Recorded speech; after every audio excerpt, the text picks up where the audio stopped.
الحمد للہ رب العالمین وبہ استعین واشہد ان لا الہ الا اللہ وحدہ لا شریک لہ واشہد ان محمدا عبدہ ورسولہ اما بعد۔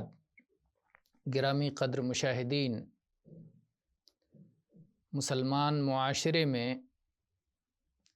ایک گناہ اور نافرمانی کا کام جو بہت سارے مسلمانوں میں پھیلا ہوا ہے وہ سگریٹ نوشی ہے، تمباکو نوشی ہے۔ ہر وہ شخص جسے اللہ تعالیٰ نے عقل و خرد سے نوازا ہے اور جو پاکیزہ اسلامی شریعت کے مقاصد سے واقف، آگاہ اور باخبر ہے، اسے اس میں کوئی شک نہیں ہوگا کہ تمباکو نوشی اور سگریٹ نوشی کئی دلائل کی بنیاد پر حرام ہے۔ پہلی بات تو یہ ہے کہ یہ خبیث چیزوں میں سے ہے جسے اسلام نے حرام قرار دیا ہے۔ اللہ تعالیٰ نے قرآن مجید میں ارشاد فرمایا وَيُحِلُّ لَهُمُ الطَّيِّبَاتِ وَيُحَرِّمُ عَلَيْهِمُ الْخَبَائِثَ۔ اللہ کے نبی صلی اللہ علیہ وسلم پاکیزہ چیزوں کو ان کے لیے حلال قرار دیتے ہیں اور خبیث چیزوں کو ان کے لیے حرام قرار دیتے ہیں، اور یقینی طور پر سگریٹ نوشی اور تمباکو نوشی ایک خبیث امر ہے جس کا خواہش پرست کے علاوہ اور کوئی انکار نہیں کرے گا۔ بہت سے لوگ اسی سگریٹ نوشی کی بنا پر دھیرے دھیرے شراب نوشی میں جا پڑے، منشیات کے استعمال میں جا پڑے، اور ابتدا یہی تھی، سگریٹ نوشی سے ابتدا ہوئی اور جا کے نشہ آور منشیات کے استعمال پہ ختم ہوئی، کیونکہ ایک گناہ دوسرے گناہ کو بلاتا رہتا ہے کہ آ جا آ جا۔ دوسری بات یہ ہے کہ جو شخص سگریٹ نوشی کر رہا ہے وہ خود کو ہلاکت میں ڈال رہا ہے، اپنے آپ کو دھیرے دھیرے موت کے منہ میں لے جا رہا ہے۔ اور اللہ تعالیٰ نے قرآن مجید میں ارشاد فرمایا ہے وَلَا تُلْقُوا بِأَيْدِيكُمْ إِلَى التَّهْلُكَةِ، خود کو ہلاکت میں مت ڈالو۔ اور ایسے ہی اللہ تعالیٰ کا ارشاد ہے وَلَا تَقْتُلُوا أَنفُسَكُمْ إِنَّ اللَّهَ كَانَ بِكُمْ رَحِيمًا، اپنے آپ کو قتل نہ کرو، خودکشی نہ کرو،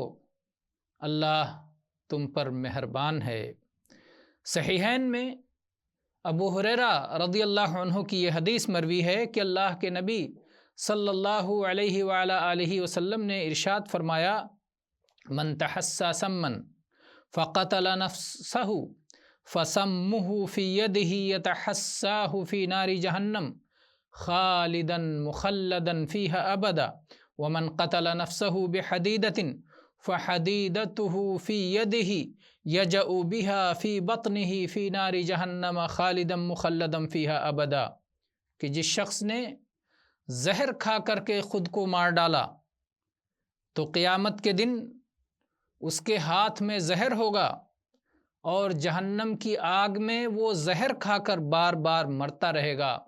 ہمیشہ ہمیش جہنم میں رہے گا۔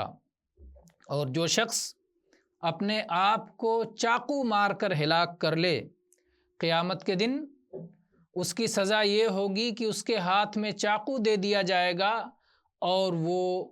اپنے جسم میں گھونپتا رہے گا اور جہنم کی آگ میں ہمیشہ ہمیش کے لیے پڑا رہے گا۔ تو خودکشی کرنا اسلام کی نظر میں سنگین گناہ ہے، نہایت خطرناک اور قابل عذاب گناہ ہے۔ ایسے ہی نبی کریم صلی اللہ علیہ وسلم کی حدیث جو صحیحین ہی میں ثابت ہے، آپ نے فرمایا من قتل نفسہ بشیء فی الدنیا عذب بہ یوم القیامہ، جو شخص کسی بھی چیز سے اپنے آپ کو دنیا میں قتل کر ڈالے، مار ڈالے، تو قیامت کے دن اسی طرح کی اسے سزا ہوگی۔ اور اگر کوئی شخص سگریٹ نوشی کرتے کرتے سگریٹ نوشی کی بنا پر مر جاتا ہے تو یقیناً اس نے اپنے آپ کو ہلاک کیا، اس نے خودکشی کی۔ اور اس میں کوئی شک نہیں کہ سگریٹ نوشی ایک زہریلا مادہ ہے، وہ دھیرے دھیرے انسان کو موت کی طرف لے جاتا ہے، اور چاہے کوئی دھیرے دھیرے خود کو قتل کرے اور چاہے تیزی کے ساتھ خود کو قتل کر لے، ہر حالت خودکشی ہی کہلائے گی اور اس میں گنہگار ہوگا۔ تیسری بات یہ ہے کہ سگریٹ نوشی کے بدن پر انتہائی مضر اثرات ہیں، اور اسی لیے ڈاکٹر بار بار خبردار کرتے ہیں کہ اس سے بچا جائے۔ اور سگریٹ کے اندر زہریلے مادے ہوتے ہیں، جس میں سے سب سے زہریلا مادہ نکوٹین کا ہوتا ہے۔ اس کے بارے میں کہا جاتا ہے کہ اگر اس کے 2 قطرے کسی کتے کے منہ میں ڈال دیے جائیں تو فوراً مر جائے، اور اگر 5 قطرے اونٹ کو دے دیے جائیں تو وہ بھی مر جائے۔ ایک ڈاکٹر کہتا ہے کہ ایک سگریٹ میں نکوٹین جس قدر ہوتا ہے اور وہ اس قدر قاتل ہوتا ہے کہ اگر ورید کے ذریعے انسان کی رگ میں اسے ڈال دیا جائے تو فوراً وہ مر جائے گا۔ اسی طرح سے یہ بات بتائی جاتی ہے کہ 2 بھائیوں نے آپس میں سگریٹ پینے کا مقابلہ کیا، ایک شخص 17واں سگریٹ پیتے پیتے مر گیا اور دوسرا 18واں سگریٹ پیتے پیتے مر گیا۔ تو یہ خطرناک مصیبت ہے جس کے بہت سارے لوگ شکار ہیں۔ اسی طرح سے سگریٹ نوشی کینسر کا بھی باعث بنتا ہے، اور بہت سارے لوگ دل کی بیماری میں، پھیپھڑوں کی بیماری میں، سانس کی بیماری میں سگریٹ نوشی کی وجہ سے مبتلا ہو جاتے ہیں۔ امام احمد کی مسند میں یہ حدیث موجود ہے، عبداللہ ابن عباس رضی اللہ عنہ بیان کرتے ہیں کہ اللہ کے نبی صلی اللہ علیہ وآلہ آلہ وسلم نے ارشاد فرمایا، لا ضرر ولا ضرار، نہ کسی کو نقصان پہنچانا ہے بے سبب اور نہ سبب کے ساتھ نقصان پہنچانا ہے۔ اور ایک طرح سے اس کا معنی یہ بھی بیان کیا جاتا ہے، نہ خود نقصان اٹھائیں نہ دوسرے کو نقصان پہنچائیں۔ چوتھی بات یہ ہے کہ سگریٹ نوشی اور تمباکو نوشی میں مال کی بربادی ہے، یہ ایک طرح کی فضول خرچی ہے، جس کے بارے میں اللہ تعالیٰ نے قرآن مجید میں ارشاد فرمایا، ان المبذرین کانوا اخوان الشیاطین وکان الشیطان لربہ کفورا، کہ جو لوگ فضول خرچی کرتے ہیں وہ شیطان کے بھائی ہیں اور شیطان اپنے مالک کا بڑا ناشکرا ہے۔ اور اگر آپ دیکھیں کہ ایک شخص اپنے ہاتھ میں مال لے کر کے اس میں آگ لگا رہا ہے تو آپ کہیں گے کہ پاگل ہے، لیکن یہی حرکت جب ایک سگریٹ نوش کرتا ہے کہ سگریٹ میں آگ لگا کے اپنا مال برباد کرتا ہے تو پھر اس کا اس طرف خیال نہیں جاتا۔ اسی طرح سے سنن ترمذی میں ابو برزہ رضی اللہ عنہ کی حدیث ہے کہ اللہ کے نبی صلی اللہ علیہ وسلم نے ارشاد فرمایا، لا تزول قدم عبد یوم القیامت حتی یسأل عن امرہ حتی یسأل عن عمرہ فیما افناہ وعن علمہ فیما فعل وعن مالہ من این اکتسبہ وفیما انفقہ۔ قیامت کے دن کسی بندے کے قدم اس وقت تک ہٹ نہیں سکتے جب تک اس سے یہ سوال نہ کر لیا جائے کہ اس نے اپنی عمر کو کہاں استعمال کیا، کہاں ختم کیا، اور اپنے علم کے مطابق کتنا عمل کیا، اور اپنے مال کے بارے میں یہ بتائے کہ کہاں سے کمایا اور کہاں خرچ کیا۔ پانچویں بات یہ ہے کہ سگریٹ نوشی اور تمباکو نوشی کا نقصان صرف تمباکو نوش یا سگریٹ نوش کو نہیں ہوتا، بلکہ اس کے بیوی، بچوں، ساتھیوں، ساتھ میں اٹھنے بیٹھنے والوں، عزیزوں اور رشتہ داروں تک اس کا نقصان پہنچ جاتا ہے۔ اس کی وجہ سے ہوا میں، فضا میں آلودگی پیدا ہوتی ہے، اور آپ یہ سن چکے ہیں کہ اللہ کے نبی صلی اللہ علیہ وسلم فرمایا ہے کہ نہ نقصان اٹھاؤ نہ کسی کو نقصان پہنچاؤ۔ چھٹی بات یہ ہے کہ سگریٹ نوشی میں ایک بدبو پیدا ہوتی ہے جو سگریٹ نوش کے منہ سے، بدن سے، کپڑوں سے آتی رہتی ہے۔ اس کے ساتھ میں اٹھنے اور بیٹھنے والوں کو اس سے اذیت پہنچتی ہے۔ خاص طور پہ اگر وہ سگریٹ پی کر مسجد میں آئے تو صلاۃ ادا کرنے والوں کو اس سے تکلیف ہوتی ہے۔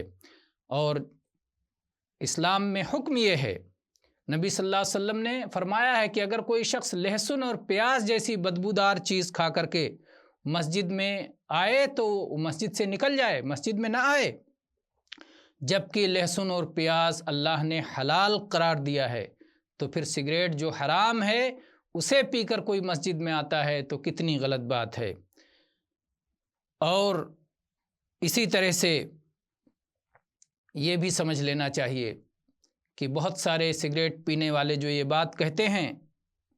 کہ میں سگریٹ چھوڑ نہیں سکتا، بڑا مشکل ہے چھوڑنا، نہیں چھوڑ پاؤں گا، یہ عذر ناقابل قبول ہے۔ رمضان کا مہینہ آتا ہے، دن بھر 10 گھنٹے وہ سگریٹ نہیں پیتا، تو کیسے وہ چھوڑ دیا رمضان کے دنوں میں؟ اس سے معلوم ہوتا ہے کہ اگر سچی عزیمت ہو،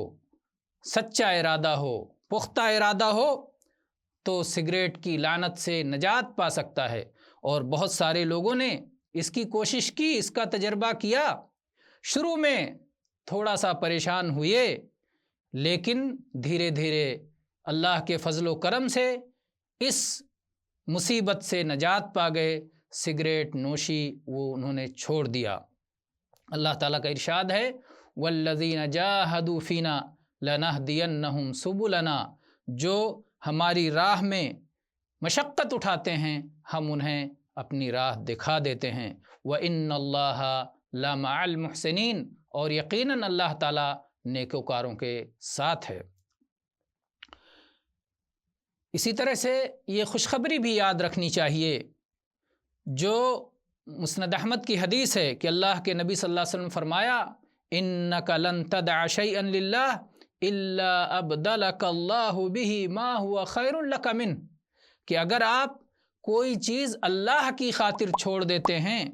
تو اللہ تعالیٰ اس کے بدلے میں آپ کو وہ نعمت عطا فرمائے گا